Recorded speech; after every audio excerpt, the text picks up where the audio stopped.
I'm John Hinkle, the senior pastor of First Presbyterian Church in downtown Murfreesboro, and this is your Saturday morning preview of your Sunday morning sermon that I'm doing on Friday because, well, I took a shower and I look pretty good today, so let's knock it out. Now, before we get into the preview of the sermon, I want to share with you information that you probably already have received through Bobby's Devotion Thursday and through the information that we are getting out to the congregation through email. But the session, through the recommendation of the New Beginning Task Force, has made the decision not to have on-site, in-person worship this Sunday, December 20th, because of the infection rate that continues to climb in Rutherford County. We know this decision is probably disappointing to many of you. I'll be honest with you, it's disappointing to me.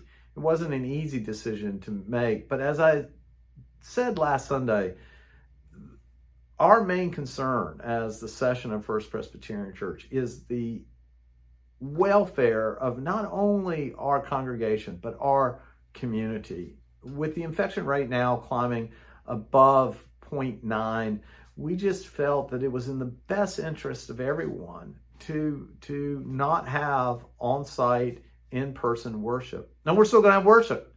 Those who are participating in worship will do so in using best practices. But we will be here. We will have worship live at 10 a.m. And it will go out on our YouTube channel. That's why it's so important to subscribe to our YouTube channel. But if you're watching this, you probably are. So we're still going to have worship. I mean, that, as we said at the very beginning of this pandemic, to believe that worship doesn't happen just because we're not together is to deny the power of the Holy Spirit. To believe somehow that you have to be in church or it doesn't count as worship denies our spiritual connection to our Father in heaven. So I look forward to worshiping with you this Sunday. It's just going to be a little bit different, but it will still be worship. So let's get on with the sermon. As you know, if you've been keeping up, our sermon series has been focused on the great hymns of this time of year. We've covered some of the hymns that we just love to sing. Of course, we can't sing because of COVID, but we can hum it in our minds, right? And this Sunday, we are going to look at what is considered the second greatest Christmas hymn of all times, Joy to the World. The first, of course, is Silent Night. Now, our text is that great text from the prophet Isaiah. It's the 9th chapter. It's familiar to all of us. The people walking in darkness have seen a great light. On those living in the land of deep darkness, a light has dawned.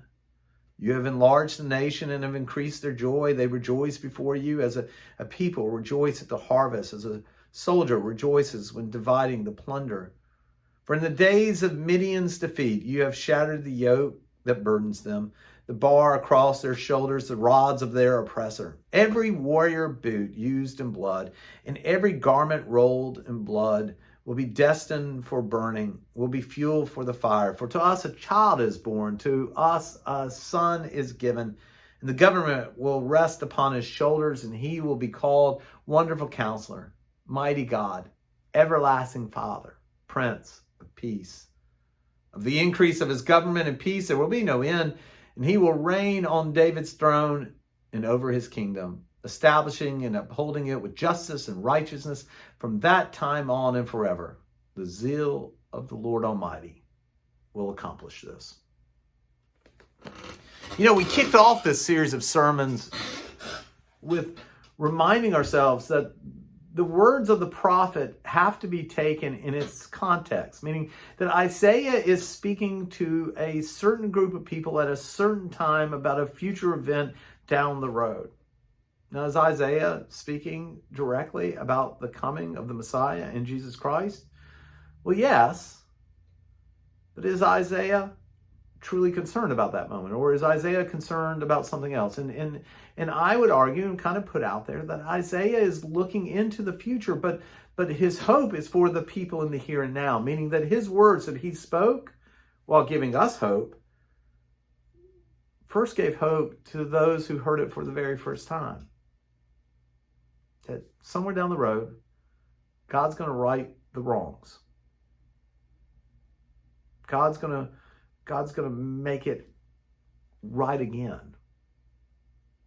Well, interesting enough, Isaac Watts, the great hymn writer, wrote Joy to the World, but Isaac Watts did not intend for Joy to the World to be a Christmas hymn. In fact, it wasn't even a hymn to begin with. It was actually a poem. Isaac Watts, while a hymn writer, was also a poet. And he wrote Joy to the World as a reflection, his reflection of Psalm 98. Psalm 98, much like the prophet's words, speaks of a future time when God comes into the world and establishes again God's reign in the world. And in this poem, Joy to the World, was in a group of poems called A Reflection of David's Psalms. It wasn't years later that someone took his words and put music to it. Why do I bring this up? Well, I bring it up because Joy to the World is typically sung during Christmas or the Christmas season.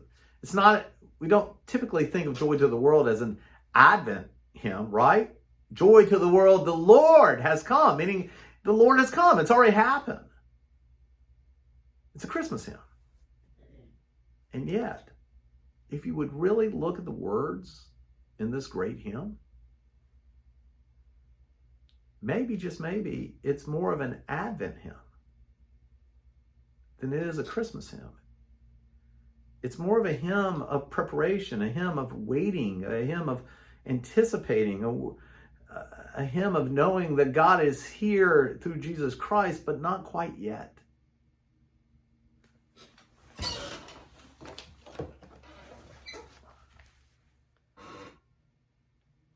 I look at the words of Joy to the World, and I get it, right? As we wrestle in that great tension of Advent and Christmas, is that Jesus is here, but not quite yet. God reigns, but there's still a little more to go. There's grace, but there's more grace to be given. So, I truly look forward to being with you this Sunday. And I truly look forward to reclaiming the joy in this world.